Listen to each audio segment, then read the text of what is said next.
अरे यार अभी थक गए, थोड़ी देर आराम करते हैं फिर घर जाएंगे। ओके।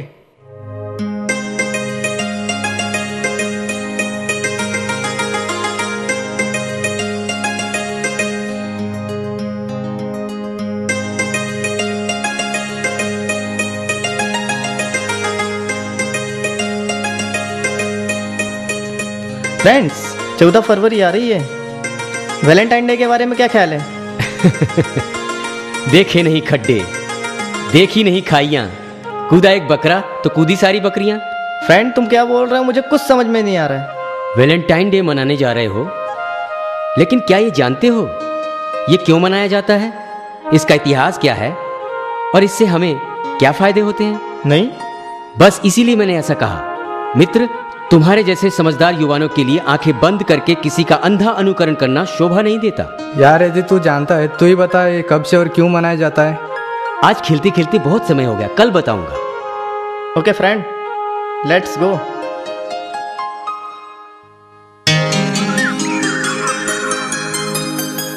यार सुमित नहीं दिख रहा है, उसने आज का वादा किया था।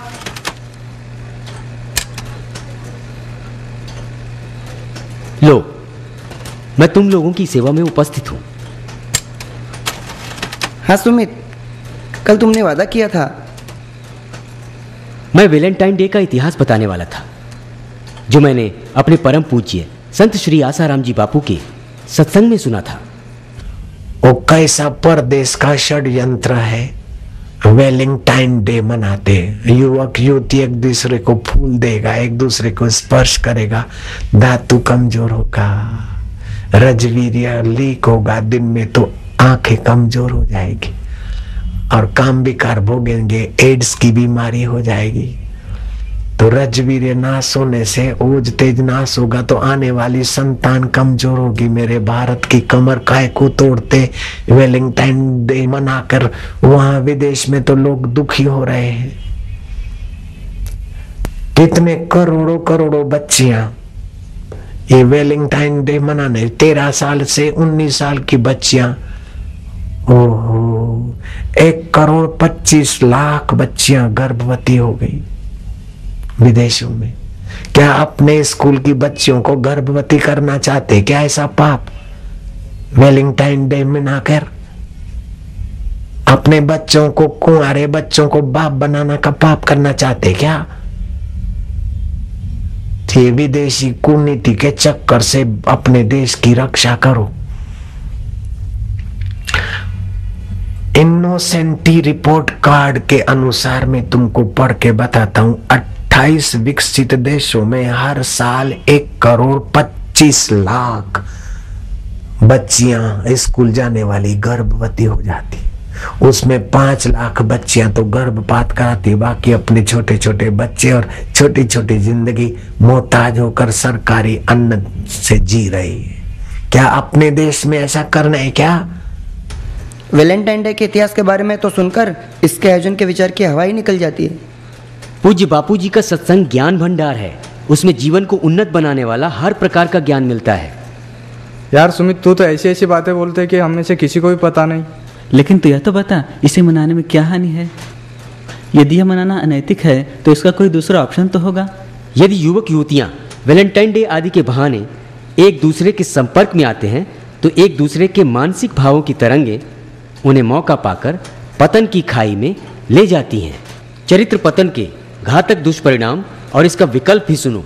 तो मैं तो चाहता हूं कि गणेश दिवस मनाए युवक युवती, कन्याएं अपनी मां को तिलक करे ललाट पर, सर्वतीर्थमयी माता मां को फूल माला पहराए और हे मातेश्वरी, हे सर्वेश्वरी, देवेश्वरी, तुम्हारा आत्मा पर ब्रह्म परमात्मा है, तुमने हमारी इतनी इतनी संभाल ली, इतना इतना मंगल चाह, हे मंगलमयी माता आपको प्रणाम है। तो माँ का वैसे ही वात्सल्य बरसता रहता है, बेटी के लिए और छलकेगा।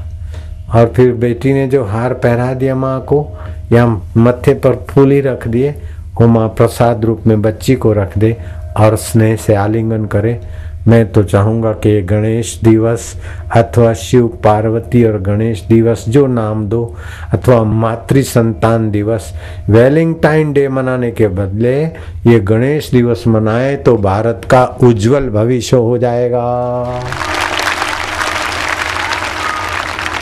एक बार भगवान शिव जी के दो सपूत, कार्तिक बड़े थे और गणेश जी छोटे थे। बच्चों में चल पड़ता नहीं, उसने बोला मैं बड़ा भाई हूँ। तो गणेश जी ने कहा बड़े भाई तो हो, लेकिन बड़प्पन खाली उम्र से तो नहीं होता भैया, बड़प्पन में तो मन से भी होता है, बुद्धि से भी होता है, आत्मनिष्ठा से भी होता है। आपस में जैसे भाई भाई। अच्छा तो माँ बाप को पूछते हैं हम दोनों में कौन किसका ज्यादा वास्तविक बड़प्पन है। तो शिव पार्वती के पास गए तो शिव पार्वती ने तनिक अपने आत्मा में गोता मारा, वास्तविक कौन बड़ा है ये तुम्हारे में होड़ लगी है। तो देखो ऐसा करो कि सारे पृथ्वी के तीर्थों की यात्रा करके जो जल्दी वापस पहुंचेगा उसकी बुद्धि, उसके मन और उसकी सूझबूझ का पता चलेगा, फिर निर्णय होगा वास्तविक बड़ा कौन। तो कार्तिक स्वामी तो अपने चल पड़े तीर्थ यात्रा करने, लेकिन गणेश जी तनिक शांत हो गए। इंद्रियां मन में, मन बुद्धि में, बुद्धि परमात्मा शून्य। वहां से ऊंची प्रेरणा आई। गणेश जी ने पार्वती का हाथ पकड़ा, माँ माँ माँ ये थल्ले पे बैठो। शिव जी को कहा पिताश्री यहाँ विराजो। और गणेश जी उनको प्रणाम करके स्तुति करके प्रदक्षिणा करते और फिर दंडवत प्रणाम करते। तो छोटा बच्चा माँ बाप को नीचे बिठा के और उस थले की चबूतरे की प्रदक्षिणा करे और प्रणाम करे और ओठों में कुछ बोले, तो पार्वती जी शिव जी के तरफ देखती कि क्या कर रहा है बबलू। माँ को कितना अच्छा लगे बेटा जब ऐसा करता हो। तो शिव जी की मंद मंद मुस्कुराते हुए गणेश